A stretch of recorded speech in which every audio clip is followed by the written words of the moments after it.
Ақты ташып, ақты ярысып қар сулары, шулдыр инде язның ташып яр сулары. Ақты біздің қар үстінде қалған ізлер, ақты йыллап икәү бірге салған ізлер. Син ғүмір ағышларым, син минем сағышларым, син минем шатлық идің, юғалту табышларым, син минем сағышларым. Язлар китә, язлары килә сулар ага, көннәр ага, айлар ага, сулар ага. Суларының да, айларының да, йылларының да ағышынан ізләр қала, ізләр қала. Син ғүмір ағышларым,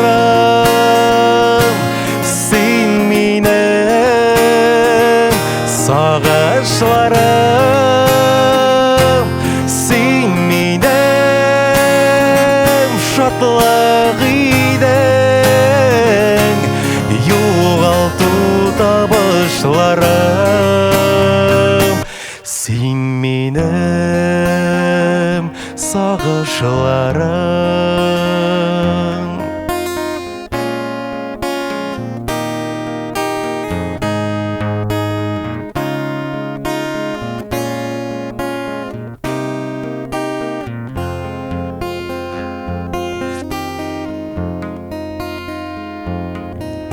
Менә инде тагын җиргә карлар яуа, бүтән нәрсә туңган төсле кар астында.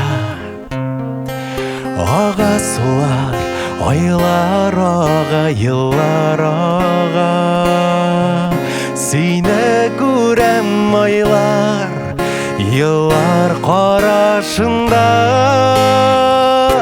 Син ғүмір ағышларым, син минем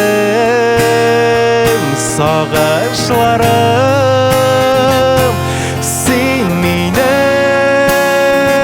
шатлық идің, юғалту табышларым, син ғүмір ағышларым, син минем сағышларым, син минем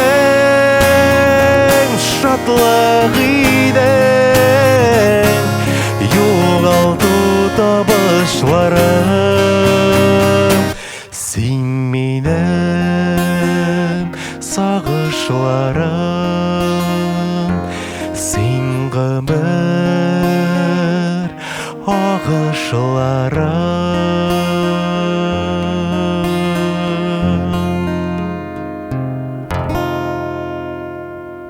Қайырлы күн, яратқан тамашачыларыбыз, ғазиз милләттәшләр. Бүген бездә қонақта сіз яратқан Татарстанның халық артисты Әсхат абый Хисмәтов. Әсхат абый, қайырлы күн. Қайырлы күн, исәнме? Ничек хәлләрегез? Аллаға шүкір, Аллаға шүкір. Менә сіз шақырдыңыз, мен келдім. Бұл тирәдә былай шығып, мындай неде сөйләшеп отырған жоқ. Қызырлықта, менә монда Қабан көле ашылар. Қабан көле бір қайыр. Менә теге ресторанға кіріп барасаң да, мыннан да Иске бинабызда күренеп тора. Иске, 5 мәчет манарасы күренеп тора. 5 шул кадәр.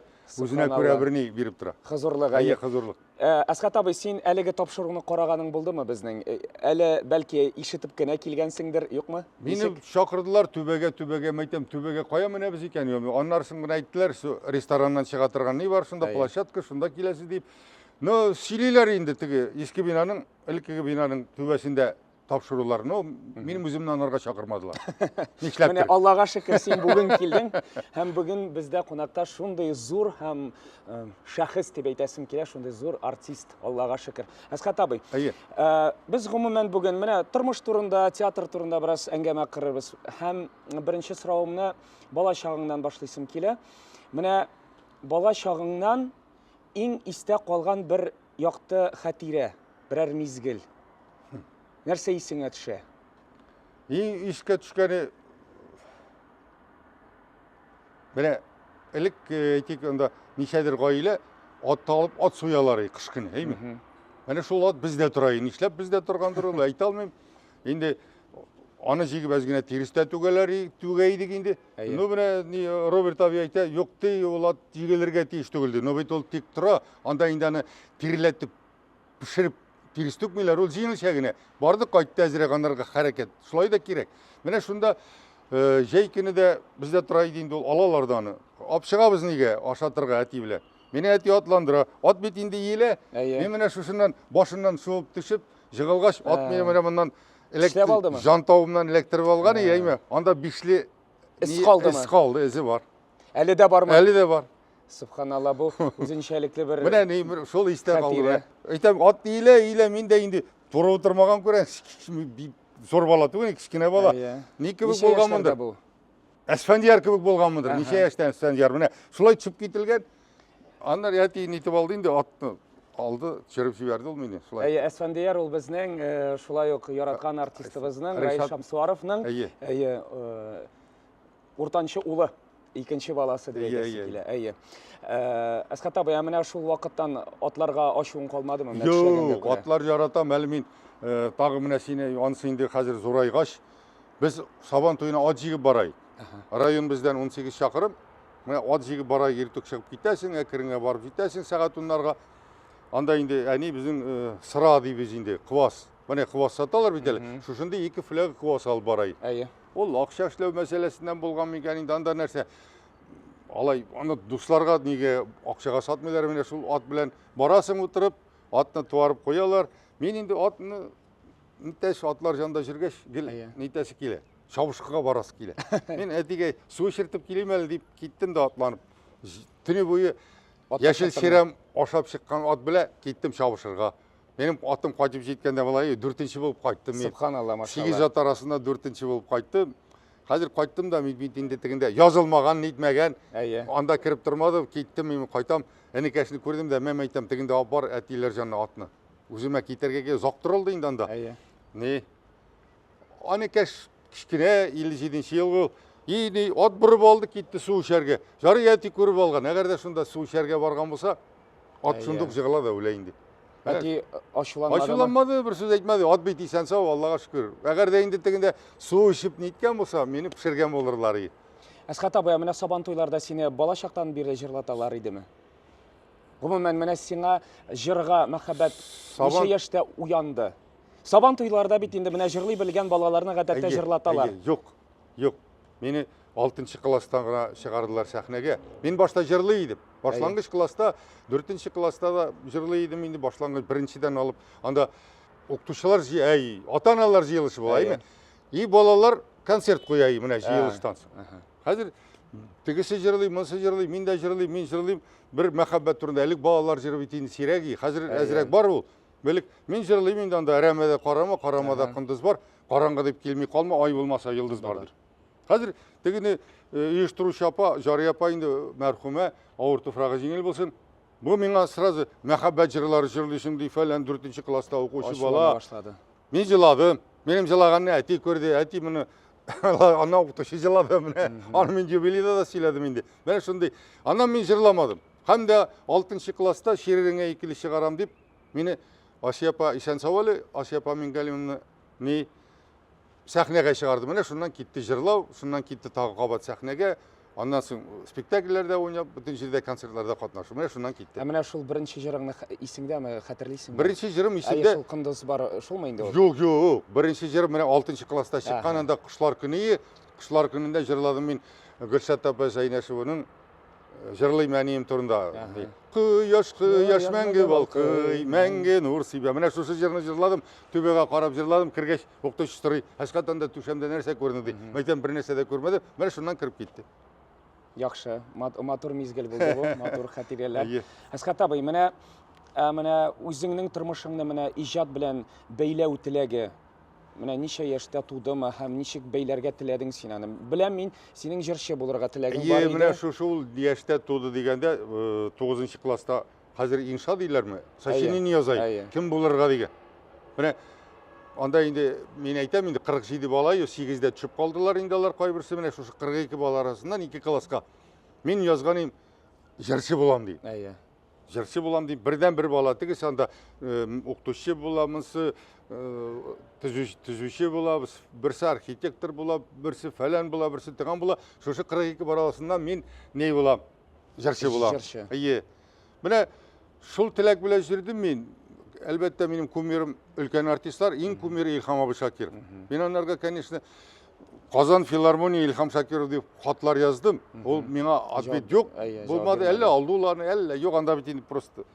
Менә шулай итеп жүрдем. Килдим, уны бітіргеш, килдим, Казанға килдим. 69-нчы ел бу, консерваторияны изләп таптым. Аңгычы мен Казанда алай жүргәнем юк иде, консерваторияны изләп таптым. Курыкмадыңмы менә Казанга килергә? Бар бит авыл баласы, әле Казанны белмисеңдер ул вакытта. Курыкмадым, монда минем жизниләр торайы, әнинең апасы Зур апа торайы, аннан соң әнинең инесе Туган абый торайы. Жизниләр Зорге урамында, Зур апа Горсоветский деп атала школьный остановкасы ул заманда, абыйлар восстаниеда торалар, адресларын белән бөтен нәрсәне. Курыкмадым. Эзләп таптым консерваторияга. Бу инде айы нинди булгандыр, инде августта килгәнмен, хәзер кирдем. Анда утыра 2 укытучы. Нишләп йөрисең? Менә шулай. Аның берсе Зөһрә апа Бәйрәшева. Мине җырлатып карадылар. Да Бинда инде ни бөтенде нәрсә беткән. Бу бит инде консерваторияга. Консерваторияга мин кая бармыйм. Музыкальный училище белән сразу консерваторияга киләсез. Ярар килдем, җырладым буларга. Ни җырладым? Сәлих абый Шәйдәшевнең теге хуш авылым сау бул. Менә шуны җырлап бирдем. Ярар булар нитеп карадылар тагы да. Зөһрә апа Бәйрәшева әйтә. Энем, синең ди музыкальный образование юк ди. Менә 1 сентябрьгә киләсең, без сине подготовительныйга алабыз подготовительныйга. Ярар, киттем мин хәзер сентябрьгә. Бардым жизниләргә, жизни минем Ширмишәм Мишәре. Бу эштән кайтты да, апа әтинең сеңлесе Мактана Имерга менә Әшхат килгән, укырга керергә тели, кая керә? Консерваторияга җырчы булырга. Жизни ашый торган калагын ташлады да сикереп торып, "Нинди инде ул авыз күтәреп җырлап йөрү, мужик эшеме инде ул" ди. Мин сине ди РТга эшкә урнаштырам ди. Икенче көнне бардык, РТга урнаштырды. Бер көн РТда эшләп чыктым мин. Кадерле тамашачылар. Анда комбинезон кидерәләр, моннан резин итек, моннан резин биялиләр, капчыкка мазу ни тутырасың. Кырым тутырасың капчыкка. Менә шул.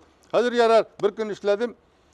Жуындым да жизни әйтәм мин абыйларга кайтып киләм. Абыйны күрмәгән кеше. Бераз алдадың инде. Кайтып киләм. Но алдамадым инде, абыйларга да барырга кирәк. Бардым абыйга, ни хәл, шулай. Нишисең?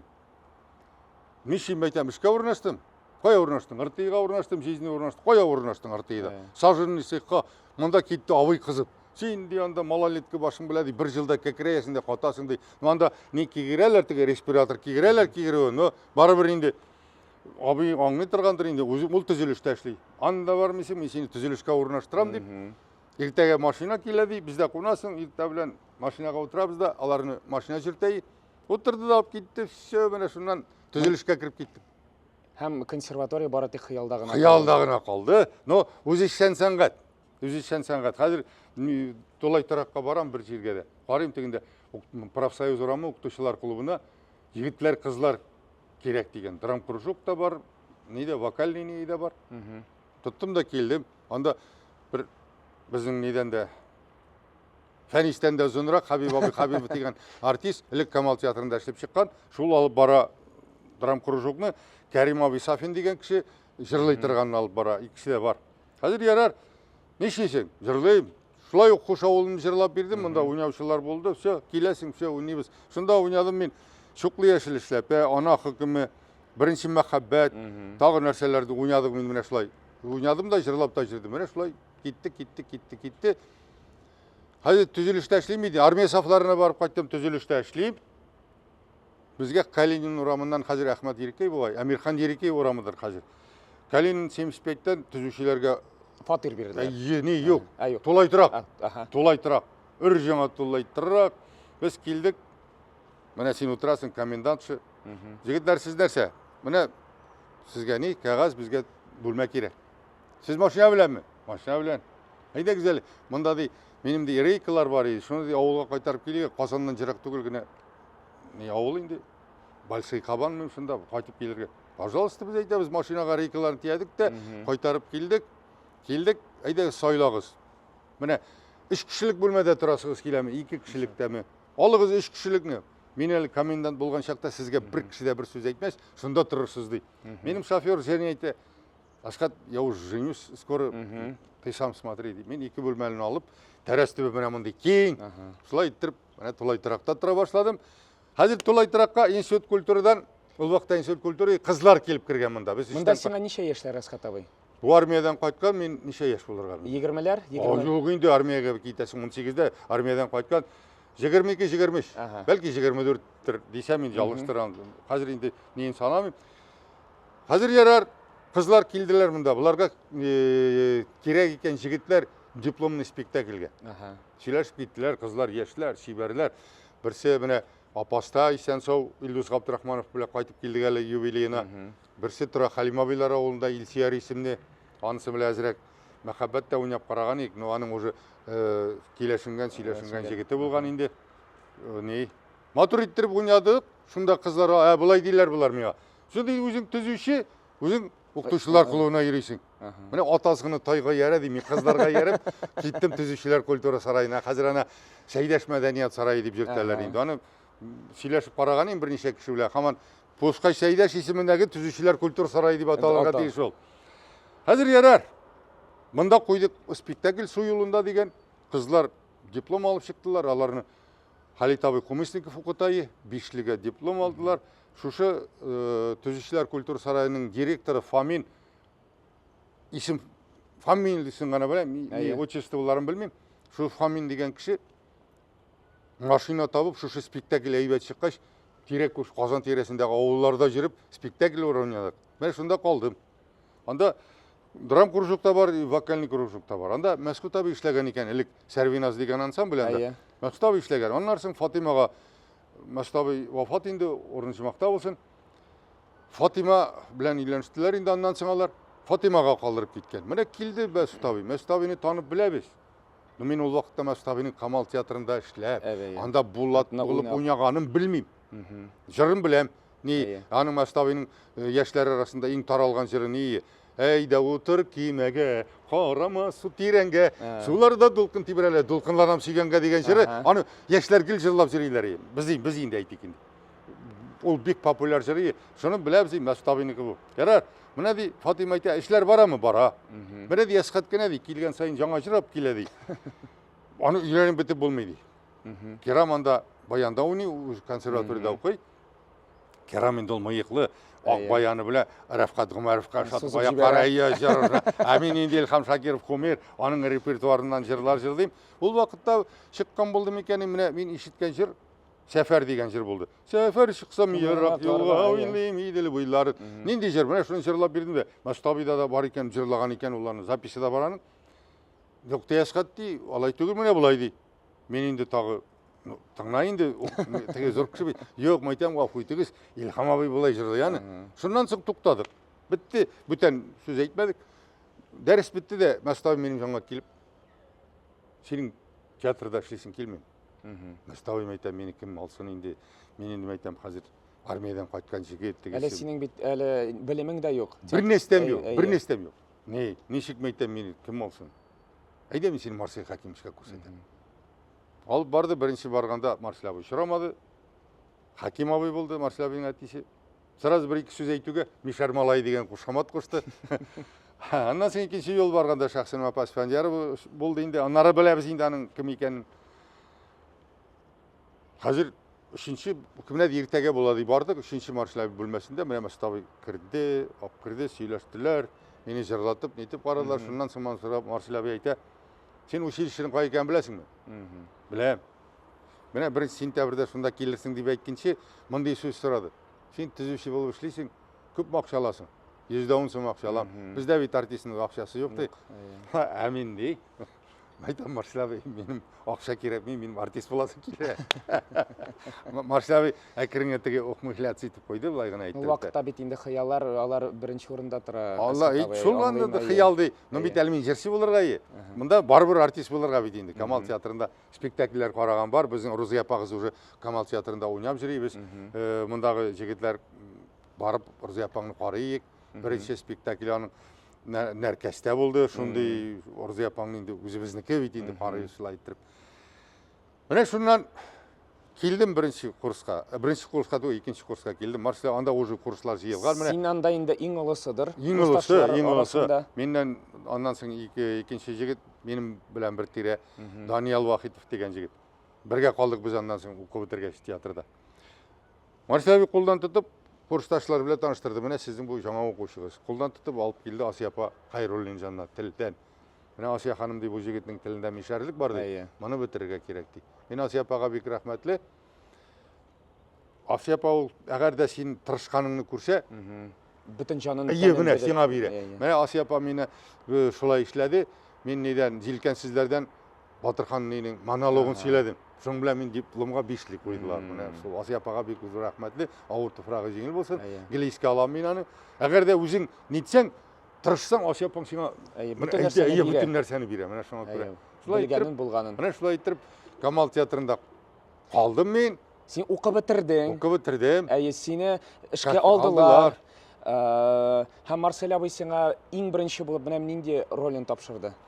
Ең бірінші болып, сенің орныңа қайттым да Резван Хамидның спектаклі бар еді. Жырлы еді ме ол? Жырсыз ол әлі біз кішкенегіне анда көмейінде неде нәрсәлі. Бұл сәхнәде уже оқы бітіргеннен соң. Әлі біз оқыған шақта уже біз енді көмек сәхнелерде, ташқынларда қатнашайық. Анда 1-2 сәхнеге шығайық. Қонақлар келеді тойға, қонақлар болып шығабыз. Анар жандармдар болабыз, Даниял біле, яқшы мотор киімдер киініп, полицейскийлар кебеген әлкеге жандармларның Ринат абайны қолға алып кетеміз. Міне шундай сәхнелері бар, шундай. Анарсын Қанқайұлы Бақтиярда көмек сәхнелерге шығайық енді училищеде оқығанда ол. Мен теген неге сұрайым, міне әлі жырлау тілегі яна, ол ұтыра, міне роллар әлі бермейлер сеңа. Жоқ әлі андай бір жоқ. Но неде нәрселердер ішлегенде сәхне артында жырладым еді мен, неде училищеде оқығанда ол. Қазір ярар, міне шу сенің орнына қайттым, кішкенеген ролларында Даниял абайың Вахитов болды шофер. Ол нені қаршалы, мен не әлі скотник болып ішлеймін, неде колхозда енді. Ол әлі тәртіпте бұзағында, тегесі мұнсы, onlar ne председатель, әліккегі председатель Фуат абай Халитов анарға келіп, сен теге колхоз ұстафын берәлі, мен қарап, мұнарға жалу берем бұл председательге, нешләп бересің жалу? Міне фәлән теге, но бит сен өзің де ғайыплы деп, теге аңлатып шығарып жіберейін, шындай шолар рөлі. Андан соң анда біз сәхнәшісі де болып ішләдік. Шуннан енді Марсель абай нәрседер не шықты енді? Нешек айтайын? Не ұзақ шықты сәхне нейінде. Онда айтайын бұны қазір де шилер бейтінде. Онда ерте келелер, сәхнені қоялар, кешілер бәлкі келелердір неге? Міне шындай бөлішірге керек демейді. Біз енді кеш білен... Сменала бішлі. Біз айтамыз, кеш білен келерге мүмкін, біз кеш білен. Давай. Анда жалу берділер, Әзгәрбен Шайыш деген директорға кіріп, мына дей, Марсель, сенің оқушың мұнда фәлән тігер.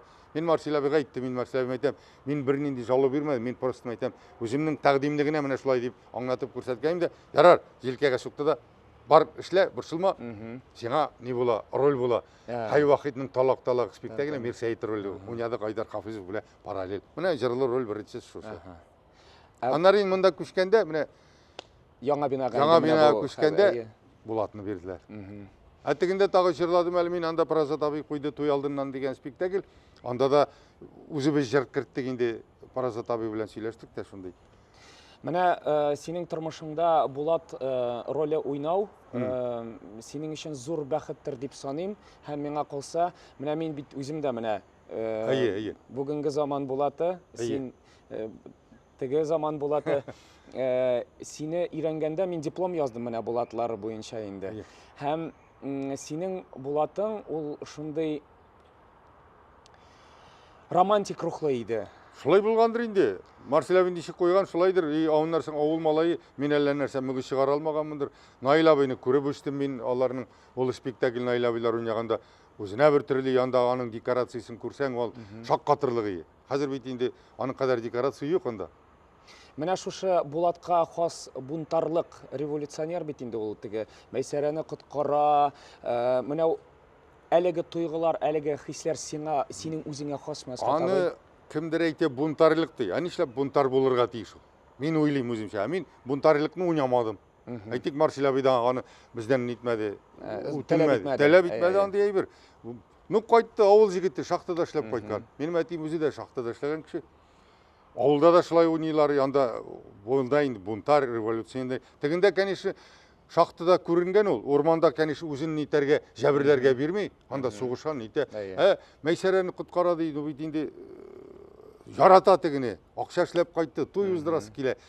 Алга таба тормыш итәсе киләдер. Шуңа күрә менә шулай килеп чыга. Тормышта бит әйтәләр менә 4 аяклы ат бара, ул да абына ди. Шуның кебек төрле хәл. Мин без аны бунтар итеп Марсель абый да теләмәде анда әйберне. Biz аны бунтар итеп уйнамадык. Юк, менә син үзең кеше буларак шундый бик нечкә күңелле. Ләкин шул ук вакытта менә тиз кызып та китәсең. Менә шуны сорыйсым килә иде. Менә шушы ике як синдә ничегрәк яши дип әйтәсең, сорыйсым килә иде. Ике як нормально яши. Мин менә дөреслекне яратам. Минем әни мәрхүм әйтә торган иде инде. Улым туры җирмә баш тия дип. Мин сразу бәреп әйтәм дә. Аннан соң инде әзрәк уйлап җирим, нәрсәгә әйттем инде. Үпкәләттем дип уйлыйсың. Үпкәләттем дип уйлыйм. Мин теге ачу сакламыйм.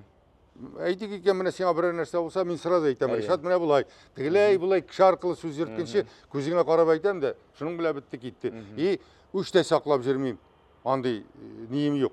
Менә ул теге кызып китә торган гадәт бар шул. Алай түгел, булай ул дип сразу әйтәм дә куям мин. Әйтик, телестудияга баргач та инде анда әлеге Әхтәм абый Зарипов эшли, авыр туфрагы җиңел булсын. Чакыра ул сәгать 10-га. Ну сиңа роль берди инде, сәгать 10-га чакыра. Син алданрак барасың, киенәсең, ниттәсең. Сәгать 10 була, 11 була, 12, 1 тулды. 2дә генә башлыйлар. Ну Әхтәм абый, бу нәрсә индисең дә. Яхшы итеп әйтәсең инде анда сиңа сине. Ну бит мин түгел, әнә бу операторлар бит, операторлар. Ну бит алай булганда син 10-га чакырма. Или чакырсаң әзерлән, син үзең әзер күтеп йөрисең анда бит әле утлар җаннан нитте. Менә шундый вакытта мин гел туры әйтәйм. Декорация куйганда да мин, декорация ташыганда да җегетләр булай, җегетләр тегеләй дип шулай йөри торган идем. Туры әйтәм мин, менә анысы бар. Бәлки кайбер кеше ошамый торгандыр. Ну, булай үкенерлек сүз әйткәнем юк, мин әйтсәм дә дөресен әйтергә тырышам. Яхшы Әсхат абый, шушы урында синнән җыр. Юк, бетерик түгел, синнән җыр. Ярар.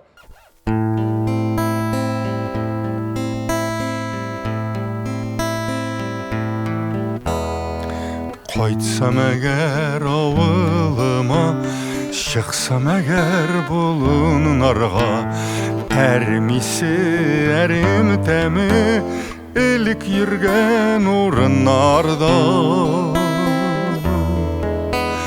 Тынгы бирми яремнәрнең әле исе, әле тәме, мине генә әрнетәме. Әрімесе, әрімтәме, тынғы бирми әрімнәрнең әлі исе, әлі тәме, мине генә әрнетәме. Әрімесе, әрімтәме. Шул әрімнәр исе тулган сагыш дигән яраларга, яннарымда берәү дә юк, яралардан араларга. Тынгы бирми яремнәрнең әле исе, әле тәме, мине генә әрнетәме. Әрімисе, әрімтәме, мине генә әрнетәме. Әрімисе, әрімтәме. Yazmışlarının var eşisi, elleyinde erimdemi, elleyinde min üzümde, şul erimler halindemi. Tanağa birmi erimlerinin eliyse eli temi, minigin erini temi, erimisi erim temi. Tanağa birmi erimlerinin eliyse eli temi, elleyindi min üzümde, şol erimler halinde mi, elleyindi min üzümde, şol erimler halinde mi?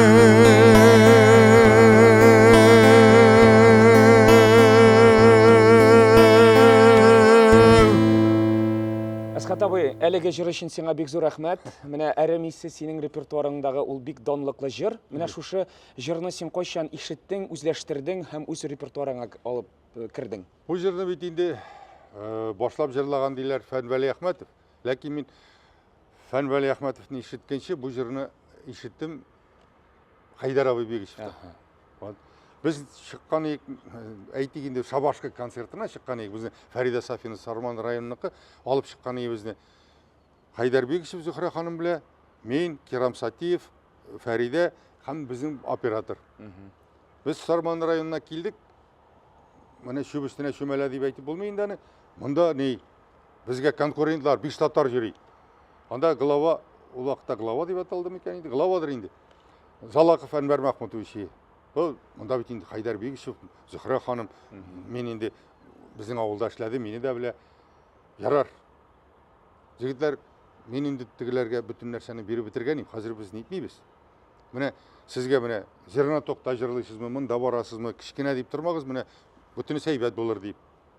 Бардық, Хайдар Бегишев, мен фәлән deyip тұрмады, шул қадар не кіші ол, простой кіші, менің білгенімше енді башқа кішіге нешіктір. Міне, жырына тоқтада жырлады, башқа жерде де жырлады, Зухра ханым да дуэтларында жырлады, бірге. Міне шунда сәхне артынан мен аның ишеттіп шушы әрімесін. Мен бұл әрімесі әрім тәмін Хайдар Бегишевтан үйреніп қалдым.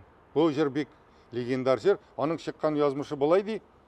Міне Башқұртстанда Илфақ Исмақов деген бек күшлі жыршы бар. Нені Раушаниян бағырымны жырлағанда бек қатты сызып жібәрей. Моторғына миықлы. Шушындай. Ол мәрхум бола. Бұны жерлерге баралар.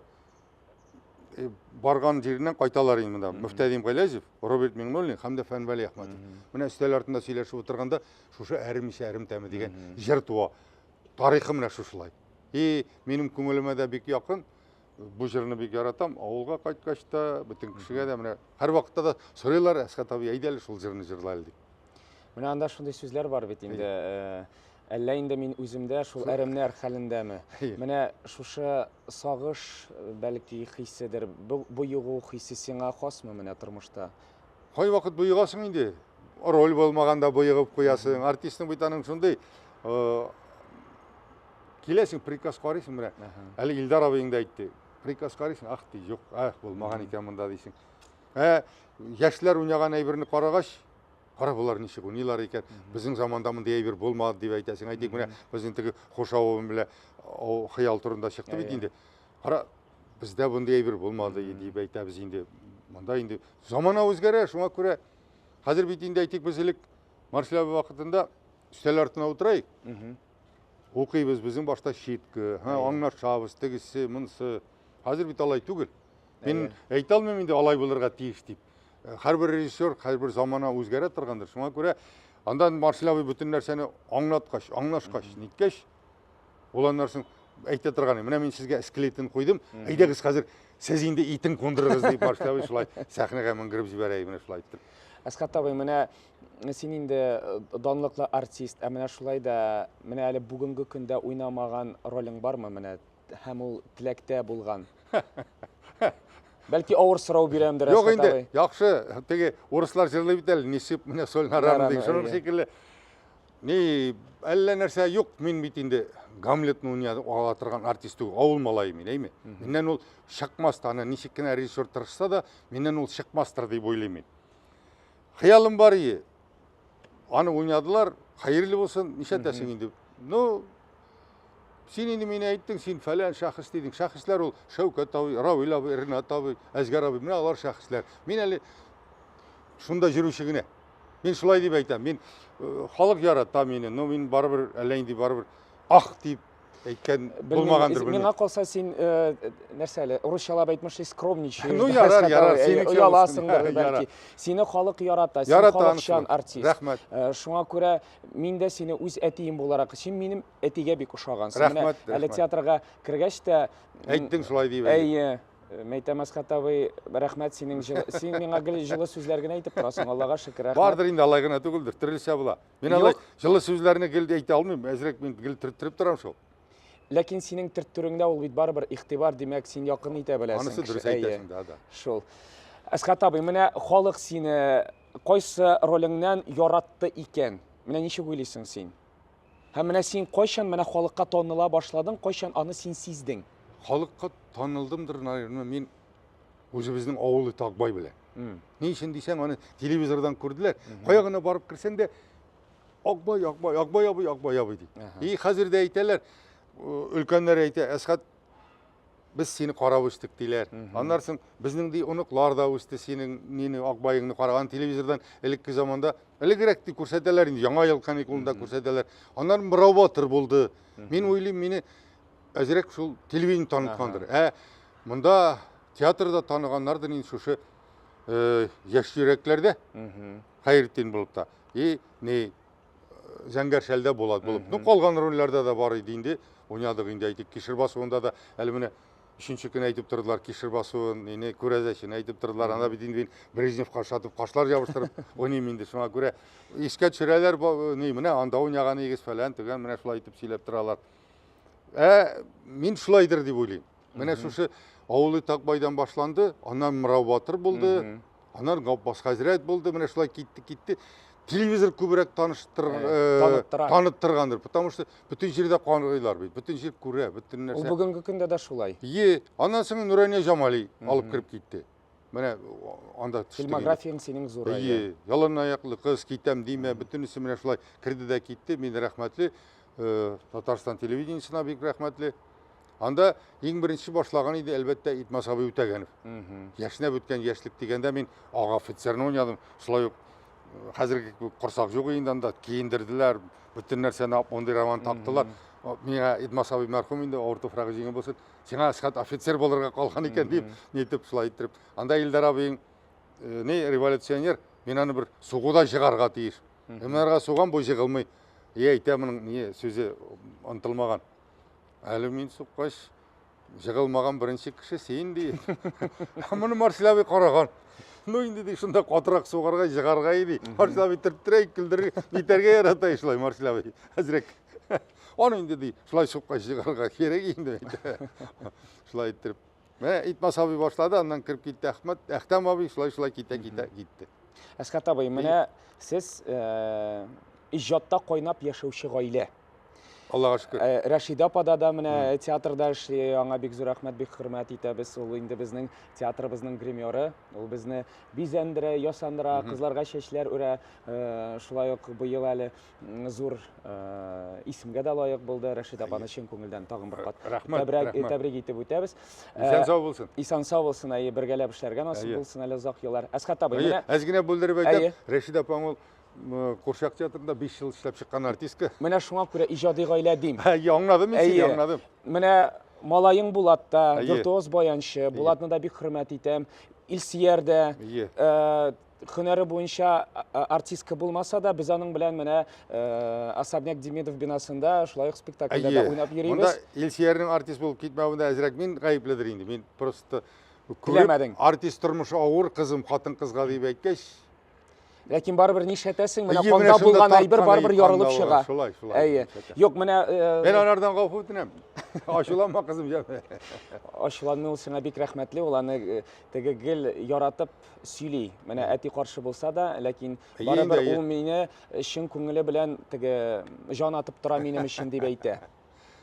Асхат абай, міне Болатны баянға кіріп кетуі, мен гармоншыларын бек яратам. Өзіме гармонды алып қайтып бергендер. Мен бірінші бала болғашмы, нәрсәмі Болат айтайын де, әте сенің өжеттілігің жетмеген дейді. Бәлки ол хақлыдыр. Соңа көре, мұнда енді Қазанда ауыл жерінде бітіш бар. Қазанда мұнда біз эсперантода тұрабыз, Хажи Тақташ біле, яна ше малай тұрай тебіп жүрмесін deyip, татар сөзейіне тұрай тебіп жүрмесін deyip, тоқтайлы, мұны бірер хөнер болыр, не deyip? Баян ғайратам деп енді. Ой, кірсін әлі училище, музыкальный училищеға, мұнда не ұрамында жарақ төгіл сонда енді, нәрсе бол. Шметті шум немеш, шәләпин ұрамында. Сонда кетірдім, ұқтышы сәйбәт болып шықты. Қатын қыз әйме, Любовь Семеновна, мен аны ел еске алып, шынарға рахмет айтам. Ол Болат білән біз үйде талашабыз, енді қолыңны дұрыс тұтмайсың, әлі көрген жоқ. Қолыңны андай еместер бұлай тұтарға керек. Сен өзің шейретесің. Өзім шейретам, мұнда жалашып өтеміз. Тігінде келеміз дәріске, мен алып келем дейінде. Любовь Семеновна біле көршелерде, Болаты да күліп жібере, мұнсы да күлі. Айтам, Любовь Семеновна, ну как это? Вот так дейіп, все. Солай етіп, музыкальный училищені қызыл дипломға бітірді. Қазір енді не дей, Любовь Семеновна айтты, Асхат Асадұлы істей, бұл кірсін. Енді музыкальный училищеға. Соң айтам, кірсін. Сонда бардық, әлі Любовь Семеновна өзі де барды, бардық, кірдік. Онда да оқытушы сәйбәт болды. Рафаэл Ақмолтыш деген жігіт. Маны да бітірді неге, қызыл дипломға. Рафаэлға да бек зор рахмет, ол неттейінде, андағы директорға да рахмет, қатын қызы янда Роза Сабитовская менде. Қазір енді бітірді бетейін мұны. Любовь Семеновна тағы мені нетті де, Асхат Асадұлы істей. Консерваторияға кірсін енді дей. Мұны айтайым, кірсін енді, консерваторияға кірді бұл, но консерваторияның қызыл дипломға бітіре алмады, анда енді тегі түрлі жерлерге, концерттарға бара баштады, тегелей болай. Но бітірді, сонда педагогларына рахмет, солай тұрып, міне оқып шықты. Но айтайлар енді, әйбәтуни, Аллаға шүкір рахмет, бүтін кіші мақтай.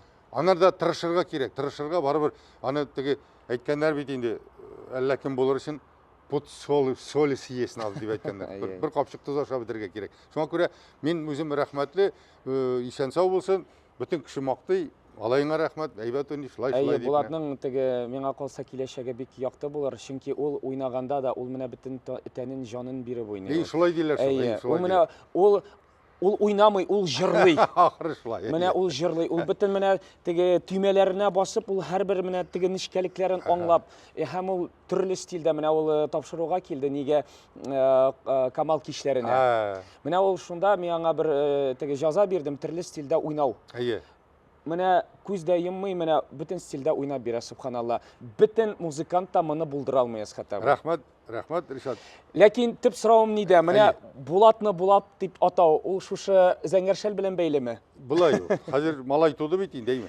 Қазір не, бардан қатынға бет передача иттерге барасың. Әлі сен үйленмәген кіші, үйленгеш, сен де барасың. Бәлки сен баланы тудырып жүртін дауық, балаңны тапқан дауық болырсың. Қазір бет шылай да істейлер. Шылай. Барасың мұнда не?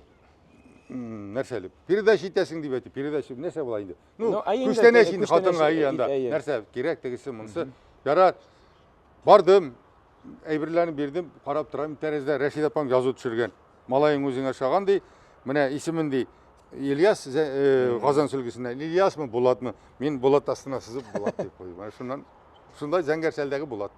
Рәшид апам жазып түсіргені ikisinde міне, Ильяс та, или Ильяс мы, или Болат мы дей. Сен енді Болат... Мен Болат деп Болатқа сыздым. Қақладың. Мен не деп айтам, менің өзімнің фикірім сондай, әзірек бой қияфәті, түс қияфәті болған кіші, жырлай білген кіші, бұл біздің өлмәс зәңгершәлде Болатын ойнарға қияллана тұрғандыр. Сен өзің қиялландың ма? Сіз бит барып училищта неткенсіз? Әйе, менің Тәслим апа... Анан сен кіріп кеттің әлі, неде?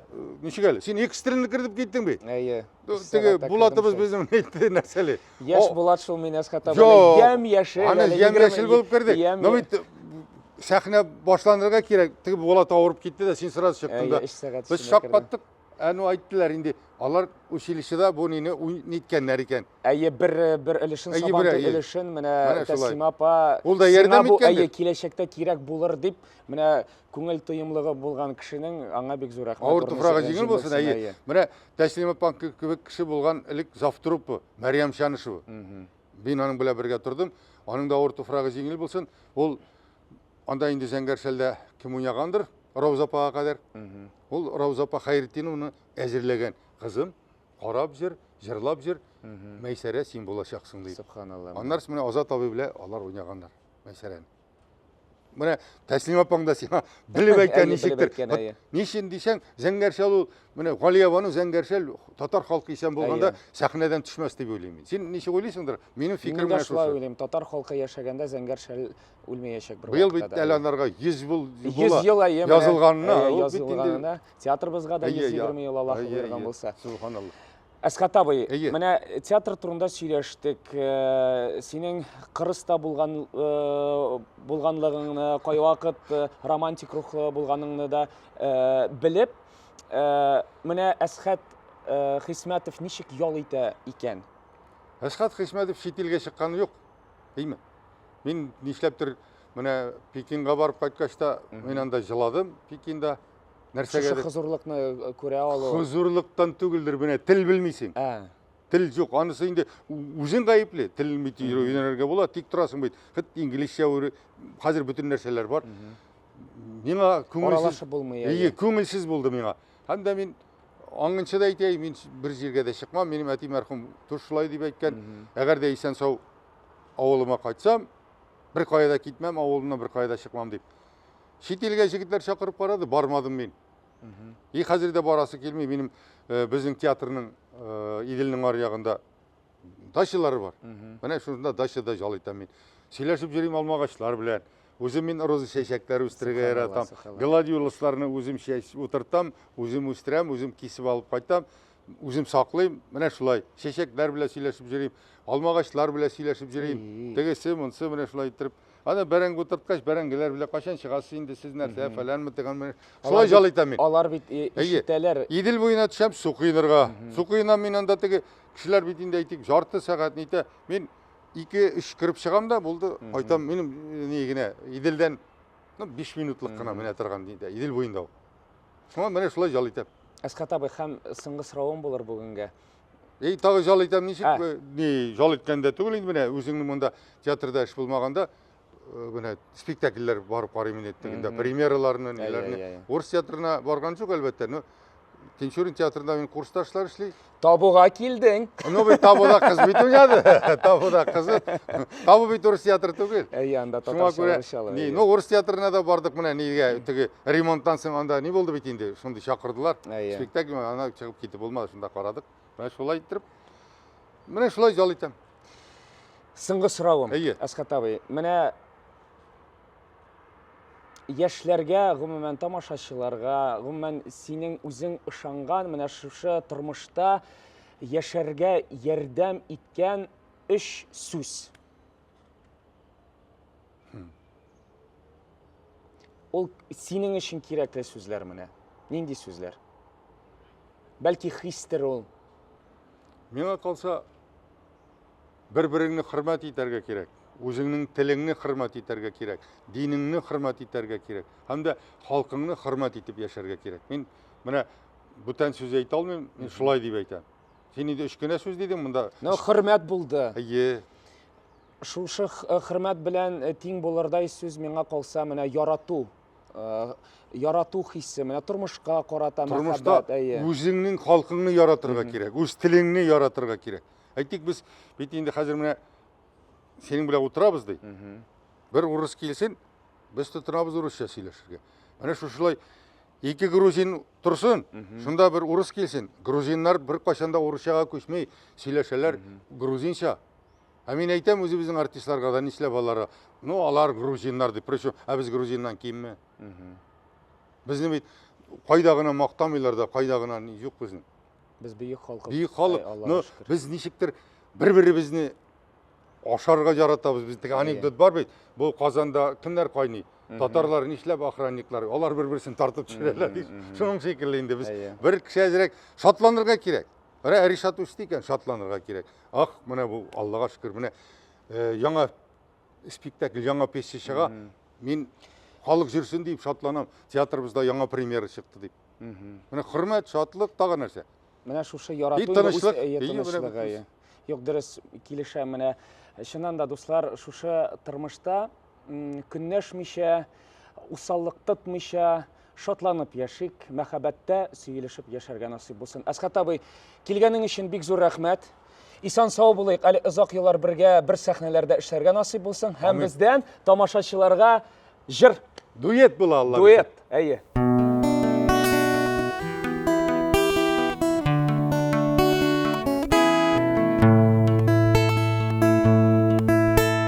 Тау астында салқын шишмә ағып төшә улакка, сағынуымны әйтер идем җилдә исми ул якка, сағынуымны әйтер идем җилдә исми ул якка. Алмалар үзәр идем лә, бауларға тезәр идем. Янмаса бу йөрәккәем, сагынуга түзәр идем. Янмаса бу йөрәккәем, сагынуга түзәр идем. Салқын шишмә буйларында атлар эчерсәң иде, туган үскән илләреңдә гомер кичерсәң иде. Туган үскән илләреңдә гомер кичерсәң иде. Туган үскән илләреңдә гомер кичерсәң иде.